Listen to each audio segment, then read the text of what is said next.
ஹரஹர சங்கர ஜெய ஜெயசங்கர.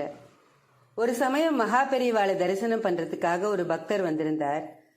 அவருக்கு வேலையே கிடைக்கல.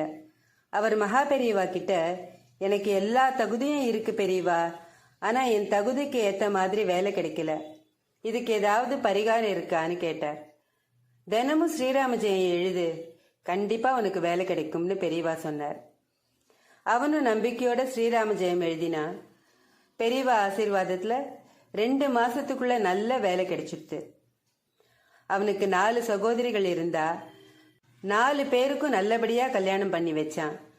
அதனால கடன் ஜாஸ்தி ஆயிடுத்து. அந்த பக்தர் கடனை நினைச்சு கவலைப்பட ஆரம்பிச்சப்போ, கவலைப்படாதடா, உன் கல்யாணத்துக்கு வரதட்சணை வாங்கி கடனை எல்லாம் அடைச்சுடலாம் அப்படின்னு பெத்தவா சொன்னான். அந்த பக்தருக்கு வரதட்சணை வாங்குறது சரியானு தெரியல.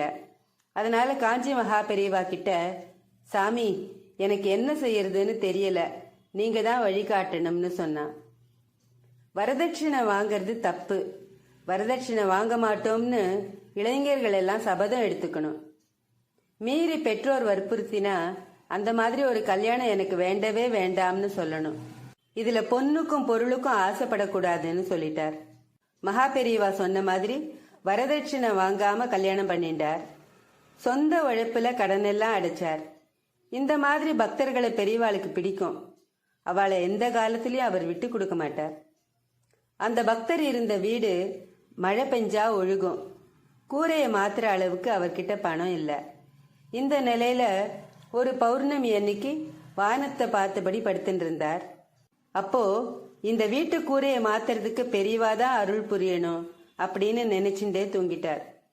அவரோட கனவுல பெரியவா வந்து, வீடு கட்ட ஆரம்பிச்சாச்சா அப்படின்னு கேட்டுட்டு ஆசீர்வாதம் பண்ணினார். இவருக்கு கனவுல பெரியவாளை பார்த்த பிரமிப்பில இருந்து வெளியில வர முடியல. எதிர்பாராத விதமா மறுநாளே அவரோட நண்பர்கள்லாம் வட்டி இல்லாம கடன் கொடுத்தா. 1 மாசத்துக்குள்ள கூரை வீட்டை ஓட்டு வீடா மாத்திட்டார். அடுத்த பௌர்ணமி அன்னைக்கு மகா பெரியவா மறுபடியும் கனவுல வரார்.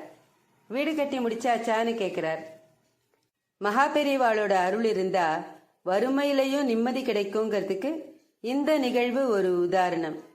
எல்லாம் இருக்கிற ஒருத்தன் தனக்கு எதுவுமே இல்லாத மாதிரி கடைசி வரைக்கும் மன நிறைவே இல்லாம இருக்கிற இந்த காலத்துல பரம ஏழையா இருக்கிற ஒருத்தனால எனக்கு ஒரு குறையும் இல்லைங்கிற எண்ணத்தோட ராஜா மாதிரி கம்பீரமா வாழ முடியும். மன நிறைவுங்கிறது நம்ம எண்ணத்துல இருக்கிற விஷயம். இந்த மாதிரி எண்ணங்கள் நமக்கு வரணும்னா நிறைய கோவில்களுக்கு போகணும், மகான்களை தரிசனம் பண்ணணும், பித்ருக்களுக்கு செய்ய வேண்டிய கடமையை செய்யணும், குலதெய்வத்தை மறக்க கூடாது. இந்த நாளையும் விடாம கடைபிடிச்சா நம்ம கர்மாவையெல்லாம் தாண்டி கடவுள் நமக்கு படி இல்ல மரக்காலாலேயே அழைப்பார். ஸ்ரீ மகா பெரியவா திருவடிகளே சரணம். ஹர ஹர சங்கர ஜெய ஜெய சங்கர. காஞ்சி சங்கர காமகோட்டி சங்கர.